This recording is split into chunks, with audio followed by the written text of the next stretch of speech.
देश की राजधानी दिल्ली में ऑटो रिक्शा और टैक्सी चलाने वालों को बड़ा झटका लगा है। दिल्ली सरकार ने सभी चालकों को वाहन चलाते समय वर्दी पहनना अनिवार्य कर दिया है। नियमों का उल्लंघन करने पर चालकों पर भारी जुर्माना लगाया जाएगा। इतना ही नहीं, यदि चालकों ने बार बार गलती दोहराई तो उनका लाइसेंस भी निलंबित कर दिया जाएगा। दिल्ली में ऑटो रिक्शा और टैक्सी चलाने वालों के लिए जरूरी खबर है। यदि कोई चालक बिना यूनिफॉर्म के ऑटो या टैक्सी चलाते हुए पकड़ा जाता है तो उसे जुर्माने के रूप में 10,000 रुपए तक चुकाने पड़ सकते हैं। इलेक्ट्रिक यात्री वाहन चालकों पर भी ये नियम लागू होगा।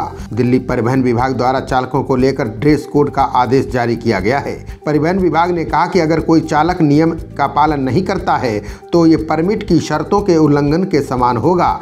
विभाग का कहना है कि कायदे में रहोगे तभी फायदे में रहोगे।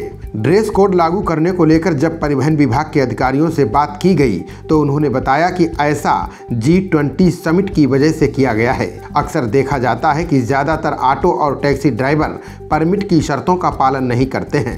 ऑटो और टैक्सी चलाते समय वो यूनिफॉर्म भी नहीं पहनते हैं। उन्होंने कहा कि दिल्ली में G20 समारोह और बाकी कार्यक्रमों को देखते हुए ये फैसला लागू करने को कहा गया है। G20 समिट में इस बार देश विदेश से कई नामी लोग शिरकत करने वाले हैं, इसलिए नियमों में सख्ती बरती जा रही है। परिवहन विभाग चाहता है कि G20 के दौरान दिल्ली में ऑटो ड्राइवर पूरी तरह से अनुशासन में रहें और बताए गए ड्रेस कोड का पालन करें। अगर इस दौरान कोई भी ऑटो या टैक्सी ड्राइवर बिना ड्रेस कोड के पाया जाता है तो उस पर जुर्माना लगाया जाएगा।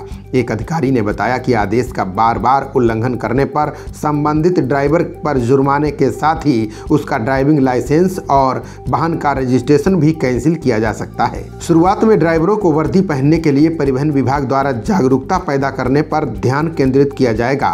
वहीं ऑटो और टैक्सी यूनियनों ने कहा है कि वे सरकार के आदेश का पालन करने के लिए तैयार हैं, लेकिन उन्होंने परिवहन द्वारा तय किए गए 10,000 रुपए के जुर्माने को कम करने का भी आग्रह किया है। यूनियनों का कहना है कि ऑटो और टैक्सी चालक मुश्किल से प्रतिदिन 2,000 से 4,000 रुपए ही कमाते हैं। उनके लिए 10,000 रुपए का जुर्माना बहुत भारी है, इसलिए इसे कम किया जाना चाहिए। खबरों का सिलसिला जारी रहेगा।